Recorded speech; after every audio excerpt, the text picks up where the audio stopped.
بسم اللہ الرحمن الرحیم۔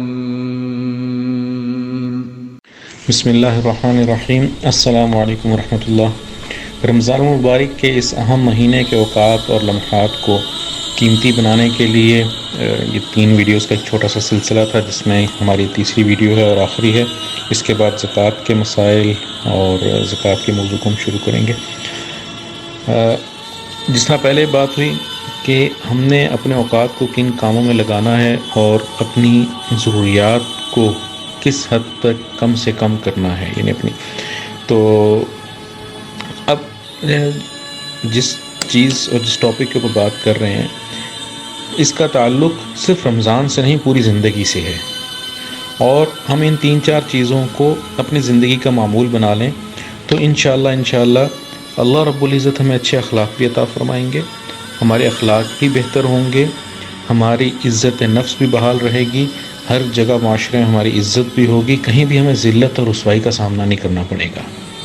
یہ وہ بنیادی اصول اور چیزیں ہیں کہ جو اگر ہم اپنی زندگی میں نہ آنے دیں، آج ہم ان چیزوں کو تذکرہ کریں گے جن کو ہم نے اپنی زندگی سے ختم کرنا ہے، اگر موجود ہیں۔ اگر نہیں موجود تو اللہ کا شکر ادا کرتے ہوئے ان سے مزید بچنا بھی ہے۔ تو یہ ہر بچے کی زندگی میں، اس کی تربیت میں اس چیز کو شامل کرنا چاہیے۔ ہر بڑے کو اس چیز کا احساس کرنا چاہیے، اس کی کوشش کرنی چاہیے کہ ہماری زندگی میں یہ چیزیں ہم اپنے اندر نہ آنے دیں۔ اس میں سب سے پہلے کیا ہے کہ ہم اپنی ذاتی ضرورت کے لیے بھی کسی سے سوال نہ کریں، کسی سے چیزیں مانگیں نہیں۔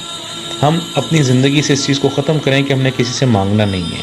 کوشش کرنی ہے اپنی ضروریات کو اپنے وسائل کے اندر رہتے رہتے پورا کرنا ہے۔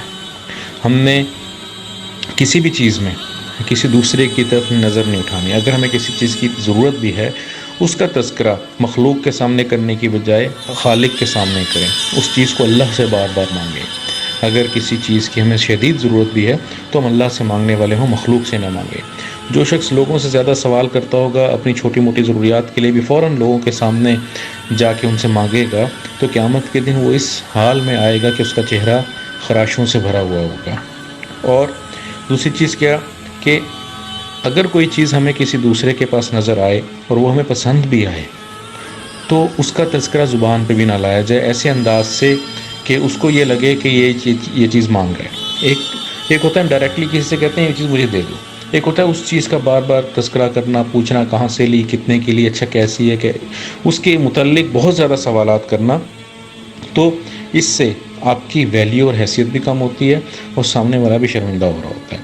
تو ان چیزوں کا کہ ہم نے نہ تو سوال کرنا کسی سے، اور نہ کسی دوسرے کے گھر میں یا کسی دوسرے کے پاس کوئی چیز ہمیں اچھی نظر آئے ان چیزوں کا زیادہ تذکرہ کر کے زیادہ اس سے سوال نہیں کرنا۔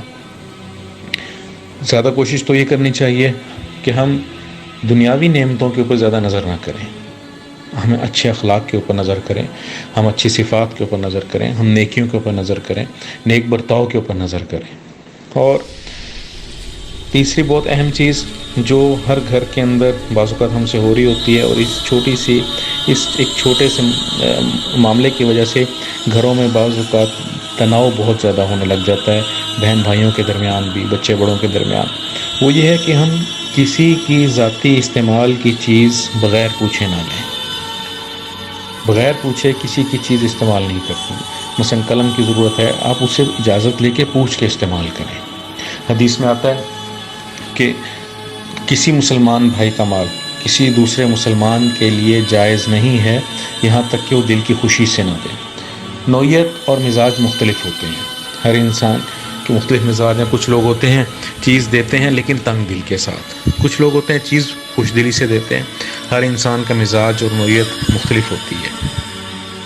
تو ایک روایت میں یہ بھی ہے کہ اگر ہم کسی کی چیز بغیر پوچھے استعمال کریں گے، یعنی کہ کسی کو تکلیف دے کر کوئی چیز استعمال کر رہے ہوں گے، تو وہ جہنم کی چیز استعمال کی۔ اگر ہم نے کسی کا قلم یا کسی کا جوتا بغیر پوچھے استعمال کیا تو جہنم کے انگاروں کا بنا ہوا جوتا استعمال کیا۔ اس وجہ سے کہ ہم بعض اوقات کسی کی چیز بغیر پوچھے اس سے لے کے استعمال کر لیتے ہیں، بعد میں جب اس کو ضرورت پڑتی ہے، اس کو تلاش کرتا ہے، اس کو تکلیف ہوتی ہے، اس کو کوفت ہوتی ہے، جس کا وبال ہمارے اوپر آتا ہے۔ تو اس سے بہت زیادہ بچنا چاہیے۔ تو ہمیں بغیر اجازت کے، بغیر پوچھے، کسی کی دل کی رضا اور رغبت کے بغیر کوئی بھی چیز نہ استعمال کرنی چاہیے، نہ لینی چاہیے۔ سوال سے بچنا چاہیے، کسی قسم کا بھی ہم کسی سے سوال نہ کریں۔ حدیث کے واضح الفاظ ہیں، لا یحل مال امرئ مسلم الا بطیب نفسہ منہ، کسی بھی مسلمان کا کوئی مال اس کی دل کی رضا کے بغیر دوسرے کے لیے حلال نہیں ہے۔ ایک آدمی سے آپ نے کوئی چیز مانگی، اس نے شرم کے اندر آپ کو دے بھی دی، شرما شرمی میں آپ کو دے بھی دی، لیکن دل سے وہ راضی نہیں تھا، تب بھی وہ چیز آپ کے لیے حلال نہیں ہوتی۔ چوتھا معاملہ جس کا بہت زیادہ اہتمام کرنا چاہیے وہ یہ کہ ہمیں بلا ضرورت گھر سے باہر نہیں نکلنا چاہیے۔ یہ فتنوں کا زمانہ ہے، قرب قیامت کا دور ہے، اور نبی اکرم صلی اللہ علیہ وسلم نے فرمایا کہ تم میں اس فتنے کے زمانے میں بہترین انسان وہ ہوگا جو اپنے گھر میں ہوگا، جو اپنے گھر میں رہے گا۔ معاش کے لیے، اپنے کاروبار، اپنی ملازمت یا اپنے دیگر ضروریات کے لیے گھر سے باہر نکلنے کی اجازت ہے، لیکن بلا ضرورت بغیر کسی شدید حاجت کے گھر سے نکلنا انسان کو فتنوں میں اور مسائل میں مبتلا کرتا ہے۔ اگر ہم اپنے کاروبار کی جگہ کے اوپر یا اپنے جاب کی جگہ کے اوپر بھی جاتے ہیں تو وہاں بھی اپنے کام اور کاروبار کی جگہ تک محدود رہیں، وہاں سے بھی غیر ضروری باہر نہیں نکلنا چاہیے۔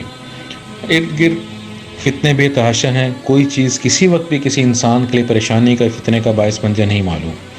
تو نبی اکرم صلی اللہ علیہ وسلم کے اس فرمان کے اوپر ہم سختی سے عمل کریں کہ بلا ضرورت گھر سے باہر نہ نکلیں، اپنے گھر کے اندر اپنی فیملی کے ساتھ رہیں، اپنے بچوں کے ساتھ رہیں، اپنے بہن بھائیوں کے ساتھ رہیں، اپنے بڑوں کے ساتھ رہیں۔ اس میں ہماری دنیا کی بھی خیر بھلائی اور عافیت ہے، اور آخرت کی بھی، کہ انسان جو ہے ہر قسم کے فتنے سے اور ہر قسم کی پریشانی اور وبال سے بچا رہتا ہے۔